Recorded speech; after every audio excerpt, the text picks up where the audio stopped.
Be the Talk, episode 249, featuring Mark Lovett. Welcome to Be the Talk. We go behind the talk 7 days a week for tips and techniques to help you change the world. I'm Nathan Eckel, and a talker myself. I'm interviewing others who change the world with their talk. You can too, even if you've never given a talk before. Let's get started with today's show. We are live with TEDxSanDiego organizer Mark Lovett. Mark, are you ready to talk? I am all ready right now. A recovering C-level executive, Mark Lovett was saved by storytelling and now organizes TEDxSanDiego. He also coaches speakers and conducts storytelling workshops at storytellingwithimpact.com. Mark Lovett, welcome to the show. Pleasure to be here. So your talk was called The Danger of Personal Borders. There's several that you've done. This last talk, The Danger of Personal Borders, you made history because it was in 2 countries. It was translated, and it was a simultaneous TEDx event in Tijuana as well as San Diego. So where did that idea come from? And then take us behind the talk, Mark. So 2 factors here. One was the event that we put on back in 2015. Mm-hmm. And that was a partnership between TEDxSanDiego and TEDx Tijuana. And we sat down and said, we're so close and we both organized TEDx. We ought to be able to do something in collaboration. And we met down at the border and, long story short, came up with this idea of doing a TEDx event on both sides of the border. We built a stage in San Diego and a stage in Tijuana with just the border fence in between. And we alternated our speakers, one in the United States, one in Mexico, and then went back and forth. So fast forward a couple of years later, and the organizers at TEDx Cuauhtémoc in Mexico City invited both myself and Ariosto, who was the organizer for TEDx Tijuana, to come down and give a TEDx talk on their stage that talked about our experience and what we learned from it, what the point of that event was. And so just to give a little bit of a visual. So you gave this joint TEDx in 2 different countries, 2 different cities, right on the other side of the boundary wall. And then you were invited to a different event, to a different stage, to be able to talk about and kind of deconstruct that. What was fun about that is it's easy to confuse the two, the event and the talk, because you simulated a wall. You actually are with the organizer of TEDx Tijuana, and you're both sharing and the in 2 different languages on both sides of this physical wall on someone else's TED stage right there. So the visuals, the just the nature of the whole thing was absolutely wonderful.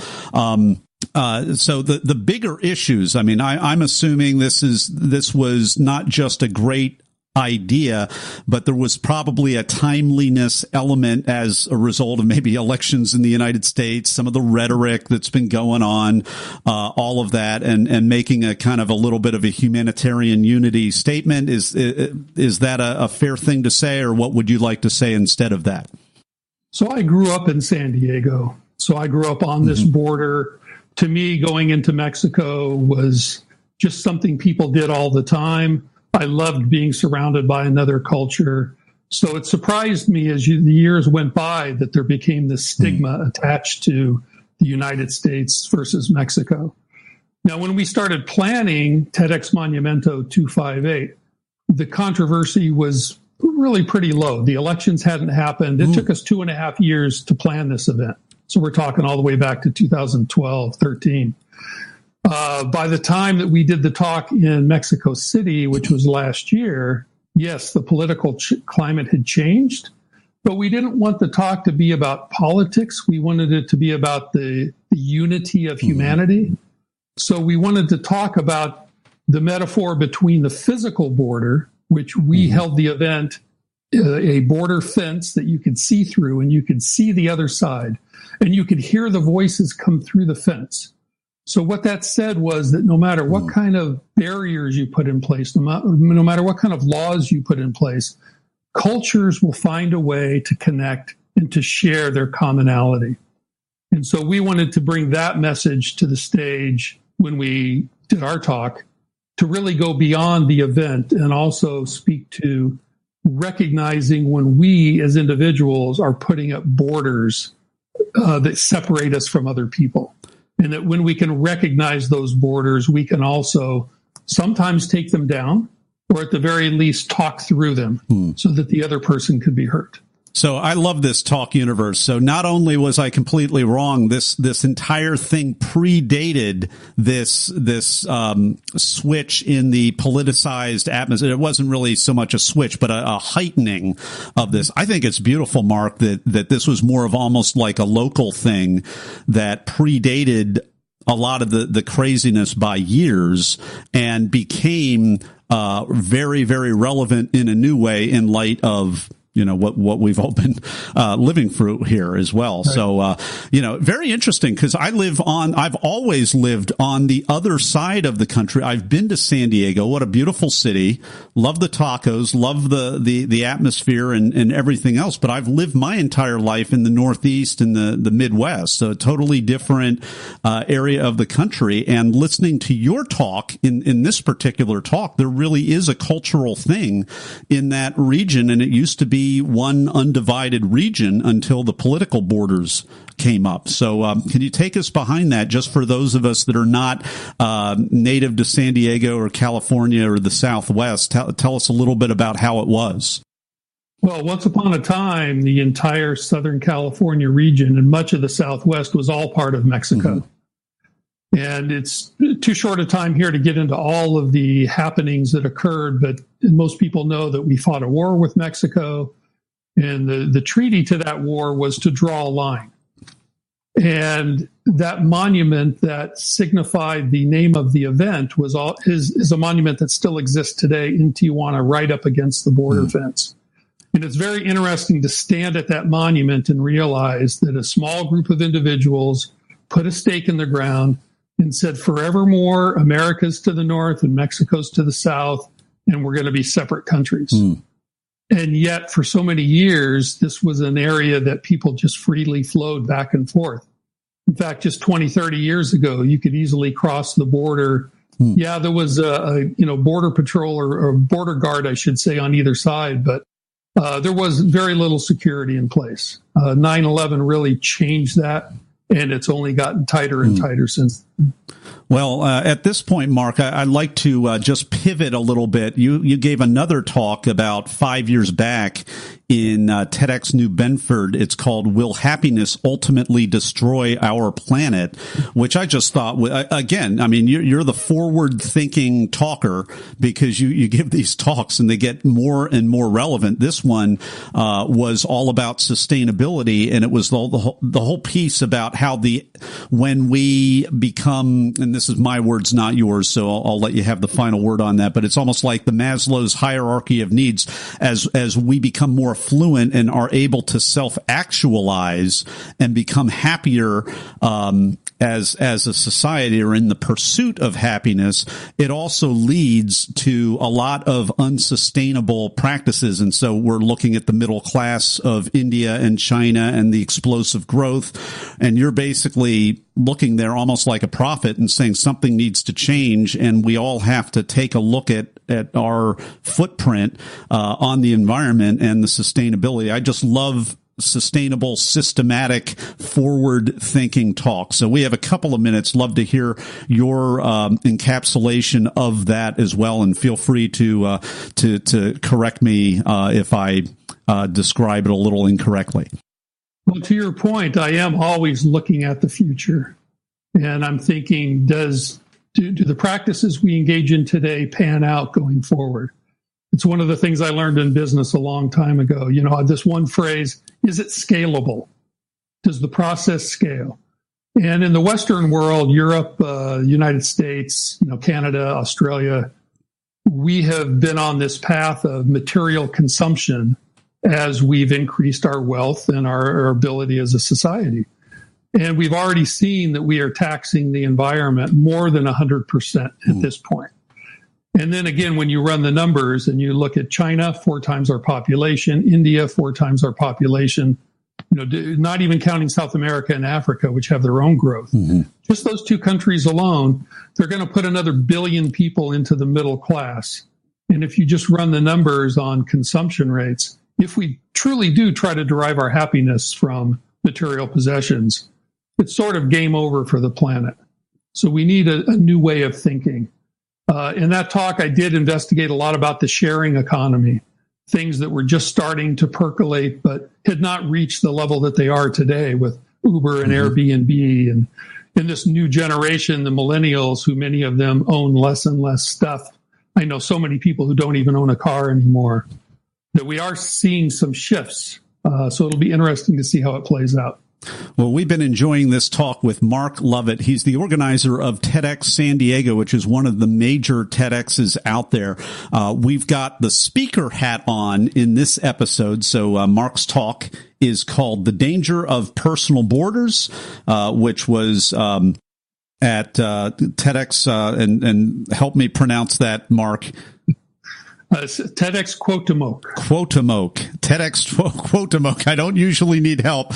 I need help with all the accents and everything else right there. And then we briefly talked about Mark's other talk, which is from about 5 years back. Will happiness ultimately destroy our planet? That's TEDx New Bedford. And we will be right back in just a moment with the Blitz Round. People ask, how could I start a 7-day-a-week podcast? It's because of what I've learned from my mentors. Some of the best mentors in history aren't around anymore. They've left hours of one-on-one mentoring behind in their books. Each month at Classics on Tap, I record a new chapter from a classic business book to help you make a difference. Download your first chapter at classicsontap.com. And we're back with Mark Lovett. It is time for the Blitz Round. And for this Blitz Round, we've got Mark's speaker hat on instead of Mark's organizer hat on. Mark, are you ready? I'm ready. All right. Well, were you invited or did you apply? In both cases, I was invited. I was certain it was a clerical error, but they invited me anyway. Well, it's good to be invited for sure. Mark, are you, as a speaker, are you a memorizer, improviser, or blender? Basically a memorizer, but with the caveat that I know if a line is missed, that I just keep going. And that there are occasions when I'll add in a line that wasn't planned, but I try to get as close to memorizing as possible. What is a tip, tool, or technique that you use as a speaker?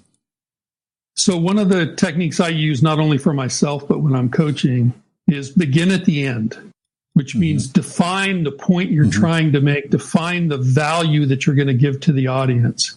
Because too many people sit down and they start trying to write a talk from the first opening line to the end. And it should be backwards. Begin at the end, work on your story in the middle. Your opening will reveal itself in the process. Yeah, and I love that, not starting with the weeds either, because you start, A, B, C, D, E, and you're getting in the weeds, especially some of us super detail personality types. Better to begin kind of the Stephen Covey, begin with the end in mind. What's going to be a wow? What's going to delight people? What do you want people to walk away with as you are literally walking off the stage? Mark, were you a opener, closer, or in between for either of these talks? So my first talk at TEDx New Bedford, I had asked the organizer, please put me at the end when everyone's asleep, having had lunch. And I showed up at the event and he goes, yeah, we changed the schedule around. You're going to open the show. Thank you very much, New Bedford. I was actually thankful for in the end, because it is really great to get up there, give your talk, and relax the rest of the day. Well, that's what I knew from doing about 15 billion piano recitals, and I was usually number 40 of 40. I think one time I got to be first, and the hardest point at that point, in that context, was staying awake for everything else. But that's a piano recital instead of a TED Talk. As a closer myself, I was closing. It is brutal on both ends. So what's your advice for openers or people who think they're closing, but instead become openers, as the case is? No matter where you are in the lineup, it's always about preparation. It's about knowing your material, knowing yourself, having rehearsed enough, to where you can be put in any spot and you're ready to go. Don't worry about the order. It's not as big a deal as people make it out to be. Just be ready when it's your turn to go on stage. Now, I've got to ask this question because you gave the talk in, I guess it was 2013 in New Bedford. Were you the organizer of TEDxSanDiego at that point, or were you just dipping your toe in the waters of TEDx at that point? Yeah, it was when I came back from New Bedford that the founder of TEDxSanDiego invited me to be his co-organizer the following year.